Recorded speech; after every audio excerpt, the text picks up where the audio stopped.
Muy buenas a todos, bienvenidos a Archivos Tétricos. El día de hoy les traemos 3 historias de terror, historias que les ha pasado a personas como tú y como yo y que sé que les helará la sangre. Si quieren mandarnos sus historias para que sean contadas por mí, pueden enviarlas al correo de la descripción. Sin más, comencemos. Relato número 1. Tragedia en la cisterna. Hace ya bastantes años, durante esa década tan inolvidable como inquietante que fueron los 90, vivía en una colonia de México que parecía tener su propio halo de misterio. Justo frente a mi casa se alzaba una vecindad, un conjunto de casas destartaladas que parecían mantener en sus paredes los susurros del pasado. Pero lo que más llamaba la atención de aquel lugar era la presencia de una cisterna. Esta cisterna estaba situada al lado del portón principal, apenas cubiertas por unas tablas en desglosado. Aquel pozo oscuro era como un imán para atraer la atención de los niños. Y fue una tarde nublada, cuando el sol comenzaba a esconderse tras el horizonte, que la tragedia tocó a las puertas de esa vecindad. Una niña pequeña, apenas de tan solo 4 años de edad, jugaba despreocupada en los alrededores de la cisterna. Sus risas resonaban en el aire, llenando el ambiente de inocencia y alegría. Pero un paso en falso bastó para que todo cambiara. Un descuido, un tropiezo y la pequeña se vio cayendo en el abismo oscuro de la cisterna. Sus gritos desesperados cortaron el aire, clamando por ayuda que nunca llegó. El eco de sus súplicas se perdió en la vastedad del pozo, mientras la oscuridad del agua la envolvía, silenciando para siempre su voz infantil. Nadie la escuchó. Nadie acudió a socorrerla, y así la tragedia se consumió en aquel oscuro rincón de la colonia. La noticia de lo ocurrido corrió como un reguero de pólvora entre los habitantes del barrio.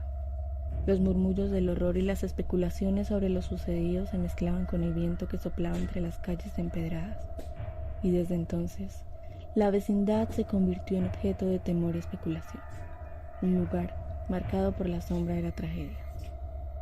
Las noches se volvieron aún más inquietantes, pues se decía que en la oscuridad se podían escuchar lloriqueos. Los vecinos evitaban pasar cerca del portón ya que sentían sobre sus hombros la mirada implacable de algo o alguien. Algunos juraban haber sentido el roce de una presencia, mientras otros aseguraban haber escuchado los sollozos ahogados de la niña, suplicando auxilio del más allá. Con el paso de los años, la vecindad quedó abandonada, sus paredes cubiertas de moho y sus ventanas rotas, testigos mudos del paso del tiempo. Pero la cisterna permaneció allí, como un testamento sombrío de lo que una vez ocurrió en aquel lugar. Los niños del barrio, cautivos por la curiosidad y el morbo, conocieron la historia de aquel lugar. Aunque todos evitaban acercarse, algunos se aventuraban a desafiar al destino y explorar. Y fue así como un grupo de valientes decidió adentrarse en la vecindad abandonada, sus corazones latiendo con fuerza en el pecho mientras se internaban en la oscuridad. Cada paso resonaba en el silencio sepulcral, mientras sus mentes se llenaban de imágenes fantasmagóricas y susurros inquietantes. Al principio todo parecía estar en calma, pero la tranquilidad era efímera. Cuando estaban a punto de salir, uno de los niños, tentado por la imprudencia, lanzó una piedra hacia la cisterna. El sonido hueco del impacto resonó en el aire como un eco. Pero lo que siguió fue aún más aterrador. Un llanto infantil, desgarrador y angustioso, llenó el aire, retumbando en los oídos de los intrépidos exploradores. Y entonces, como un eco de desesperación, una puerta se cerró con un estruendo sobrenatural. Así, el pánico se apoderó del grupo. Sus gritos de terror desgarraron la noche mientras corrían desesperados hacia la salida. Ninguno se atrevió a mirar atrás, temerosos de lo que podrían encontrar en la oscuridad. Desde aquel día, la vecindad quedó marcada como un lugar prohibido, un territorio vedado para los vivos, donde los susurros de la niña ahogada continuaban atormentando los sueños de quienes se aventuraban demasiado cerca. Y así, el recuerdo de aquel día fatídico persistió en la mente de los habitantes de la colonia, recordándoles la oscura verdad que yacía bajo la superficie de lo cotidiano. Relato número 2. Las actividades paranormales de mi antiguo hogar. En el 2012, mi familia se mudó a Carolina del Norte y la última casa en la que vivimos tenía mucha actividad paranormal. El evento principal que todavía me provoca pesadillas de vez en cuando sucedió una mañana cuando desperté y descubrí que no había electricidad. Yo decidí preguntarle a mi hermana al respecto y ella dijo que nuestros padres habían salido para transferir la electricidad. Entonces, sin electricidad y nuestros padres no están en casa, decido tomar mi DC y jugar un juego de carreras mientras estaba acostado en la cama de mis padres. Estaba en el dormitorio principal y el otro lado de la casa. La puerta del dormitorio principal da directamente a la cocina y el comedor. Y la siguiente sección la recuerdo tan vívidamente. Estaba acostado boca abajo jugando Cartoon Network Racing y de repente siento esta sensación y una voz en mi cabeza que dice: pausa el juego y mira hacia arriba. Así que lo hice. Y cuando miré hacia arriba, creo que dejé de respirar. Mirando a través de la puerta hacia aproximadamente la mitad del comedor donde se convierte en la cocina, estaba una figura alta. Esta era una sombra, pero no era completamente negra. Tenía luces y sombras para darle una profundidad. Parecía una figura tridimensional hecha completamente de oscuridad. La mitad de su rostro parecía haber sido volada a una escopeta. La piel se pegaba del cráneo. Hebras de músculo mantenían la lámina sin caer completamente. Era la hora del día en que los rayos del sol entraban por el tragaluz también, atravesando directamente a esta cosa. No sé cuánto tiempo estuvo parado allí, solo mirándome, pero eventualmente se giró y caminó más allá de la cocina. Ahora, diré que antes de ese día nunca entendí lo que la gente quería decir con paralizado de miedo, pero ahora lo supe, porque yo lo estaba. No sé cuánto tiempo había pasado desde que se alejó, pero eventualmente sentí que todo mi cuerpo se relajaba y pude respirar. Recuerdo que me levanté de la cama y recé a cualquier dios que me escuchara para que no estuviera todavía allí cuando saliera a mirar a mi derecha. Y no estaba allí, gracias a Dios. Entonces, corrí hacia la jaula de mi conejo en el comedor para ver cómo estaba ella también. Y ella estaba sentada en la parte trasera de su jaula con las orejas erguidas, los ojos bien abiertos y respirando rápido. Ella también lo vio. Después de asegurarme de que ella estaba bien, simplemente me fui corriendo al cuarto de mi hermana para despertarla y contarle lo que me pasó. Ella estaba llorando y estaba asustada y temblando. Afortunadamente, ella me consoló. Nos consolamos mutuamente, así que dormí con ella. No he vuelto a ver esa misma cosa demoníaca de sombra desde entonces, y espero que siga así. Otra de las cosas que me sucedió fue una noche, cuando solo estaba yo y mi papá en casa. Mi papá estaba en su dormitorio viendo la televisión, y yo sentí que me estaban mirando. Cuando levanté la vista, vi que los ojos de la cabeza de radio de Homero Simpson de mi padre me miraban directamente.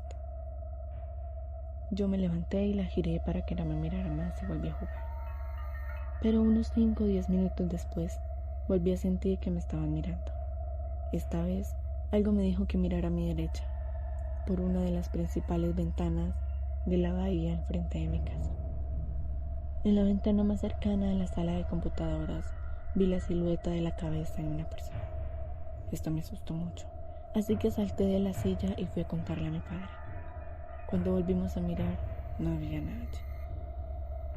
Nosotros supusimos que era uno de los vecinos, ya que eran raros. Pero no fue hasta después de dejar la casa, que al pensar en ello, realmente no pude decir si esa cabeza estaba dentro o fuera de la casa. Además de esos 2 eventos personales, solo había sentido o visto cosas, como sombras de personas alejándose de las puertas o brazos moviéndose. La verdad, nada demasiado importante, ya que había visto esas cosas en otras casas. Y ahora, mencionaré algunas de las cosas que mi papá y mi hermana habían experimentado. Yo no supe de estos próximos eventos hasta después de ver el blog de mi hermano. Mi hermana regularmente escuchaba pasos de niños corriendo por la casa, junto con risitas ocasionales. Mi padre, un día mientras se preparaba para ir a la iglesia en el baño principal, escuchó lo que parecía ser un canto en el bosque detrás de nuestra casa. Esta no fue la primera vez que nos mudamos en una casa o vivimos en una propiedad relacionada con actividad de culto. La primera vez fue hace mucho antes de que yo naciera. El último evento del que hablaré es lo que sucedió en nuestro último día en esta casa, unas horas después de que viera la sombra. Nuestros padres habían regresado con un camión de mudanza, así que todos estábamos trabajando para sacar todo de la casa y cargarlo en el camión. Cuando solo quedaba unas pocas cosas, mi hermana y yo estábamos sentados y leyendo cuando de repente escuchamos un ruido extraño. Al principio, pensamos que era el viento, pero no había ventanas abiertas en la casa y sonaba como si viniera en medio de la casa. Más tarde, acordamos que sonaba como si un hombre estuviera aullando o gritando con un tono muy alargado.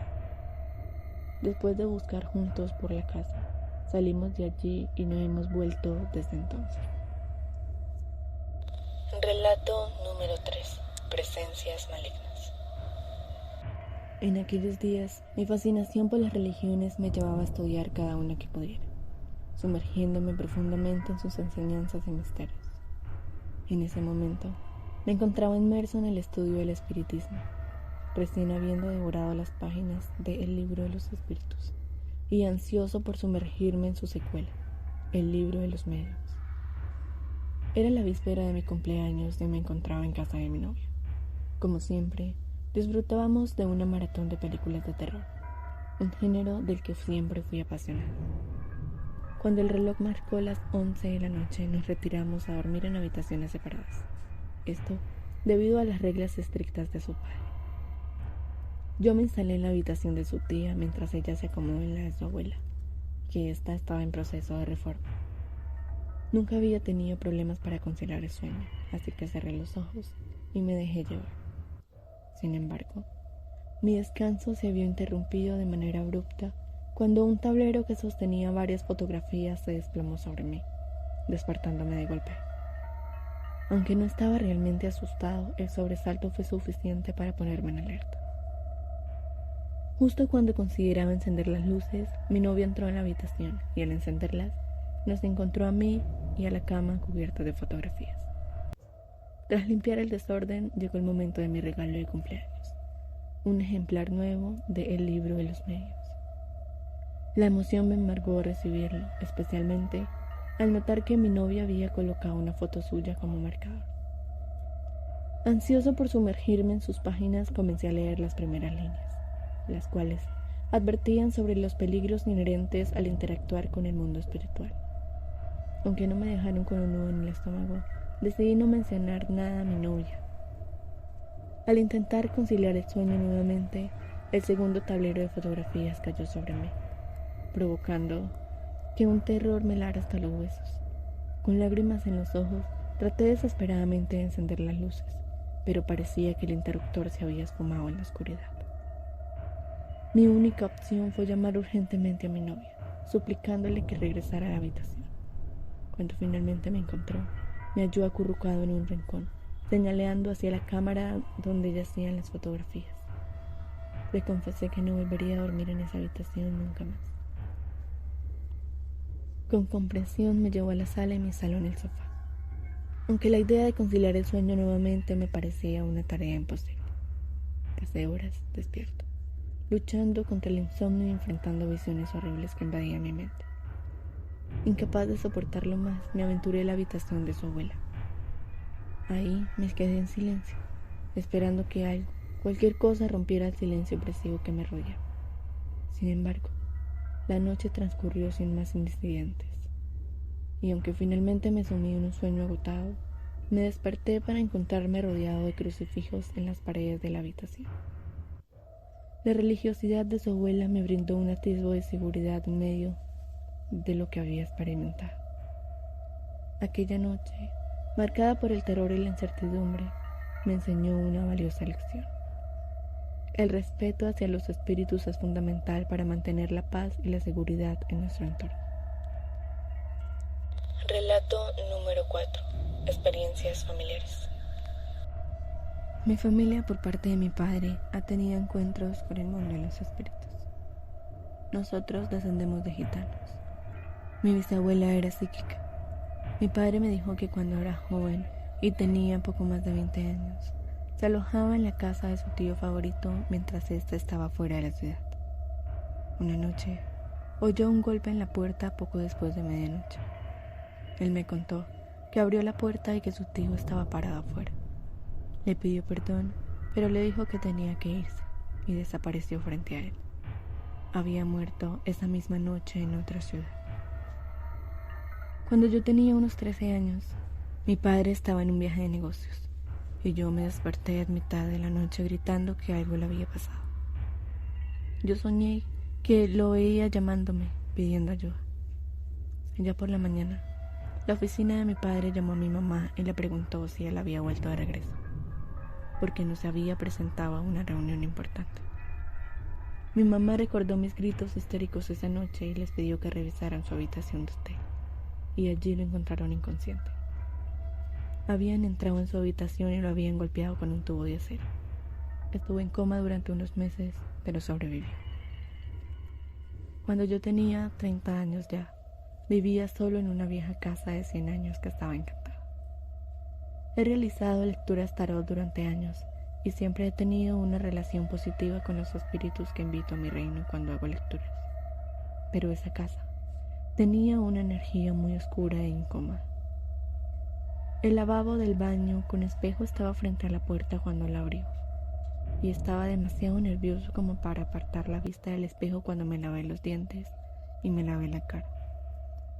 Sentí como si alguien estuviera detrás de mí mirándome. La casa también tenía una habitación junto a la cocina que usaba como despensa. Solo podía entrar a esa habitación de espaldas porque podía sentir algo detrás mío y tenía mucho miedo de que se cerrara la puerta y me quedara atrapado. Estaba tan nervioso viviendo allí solo que durante los primeros 2 meses pasé casi todas las noches en casa de un amigo. Pero ya para superar mi malestar y tratar de vivir allí con normalidad, decidí organizar un pequeño almuerzo familiar en mi casa para un domingo de Pascua. Invité a mis padres, a mi hermano menor y a mi otro hermano y a su prometida, que estaba embarazada. Ese día ha pasado a la infamia en la tradición familiar. Después del almuerzo, bajamos al parque junto al lago cercano, y allí mi hermano pequeño se cayó y se rompió algunos ligamentos de la rodilla. Mis padres tuvieron un accidente que los llevó a casa después de una emergencia, y mi otro hermano me llamó esa noche porque su novia, que comenzó a experimentar dolores falsos del embarazo, le dijo que me dijera que me quedara en su casa esa noche, porque ella tenía vibraciones terribles en la casa y seguía viendo una sombra negra flotando a nuestro alrededor. Decidí quedarme en mi casa esa noche ya que no me sentía muy cómodo imponiéndoles. Cuando ella estaba tan cerca del parto ya sentía dolores. Esa noche fui a la cama pensando en que estaría bien. Mi habitación estaba en la parte delantera de la casa con mi cama al lado de un gran ventanal y tenía una puerta sólida de roble de 2 pulgadas de espesor que se abre a la habitación frente al armario. A mí me gusta cerrar la puerta de mi habitación cuando estoy en casa para pasar la noche. Me metí debajo de las sábanas y recogí mi libro al lado de mi cama. La puerta del dormitorio se abrió con un chirrido. Sin pensarlo me levanté de la cama, cerré la puerta de nuevo y volví a la cama. Y la puerta volvió a abrirse lentamente con un chirrido. Me levanté de nuevo y miré por encima de la puerta y el pestillo abriéndola y cerrándola varias veces. Esta era una puerta sólida, pesada y bien hecha. El pestillo de la puerta hizo clic con fuerza al cerrarse. Ninguna corriente de aire ni viento podría haberla abierto. Cerré la puerta de nuevo y volví a la cama. La puerta se abrió de nuevo con un chirrido. Al ver que esto se estaba volviendo aburrido, volví a levantarme de la cama y esta vez cerré la puerta con firmeza y un poco de fuerza. Acababa de regresar a la cama cuando la puerta se abrió de nuevo, pero esta vez con tanta fuerza como yo la había cerrado, y golpeando la puerta del armario cuando se abrió. Ahora, estaba enojado, así que me levanté y cerré la puerta de golpe. Y apenas llegué a mi cama y la puerta se abrió con tanta fuerza que abrió un agujero en la puerta de mi armario. Grité y agarré las imágenes sagradas de Cristo y María y las novenas y rosarios que mi madre me había dado. Las coloqué en un semicírculo protector a mi alrededor mientras tenía la espalda contra mi cabecera y comencé a recitar cada oración que sabía. Pude ver huellas de manos reales en la cama acercándose a mí, pero sin parar. Me quedé así hasta el amanecer, cuando las manos se detuvieron. Luego, metí algo de ropa en una bolsa y me fui. Recuerda que si te apasionan las historias de terror, así como a mí, te invito a suscribirte y a seguir acompañándonos en este escalofriante recorrido. No olvides activar las notificaciones para no perderte ninguno de nuestros episodios. Y una vez más, muchas gracias por vernos.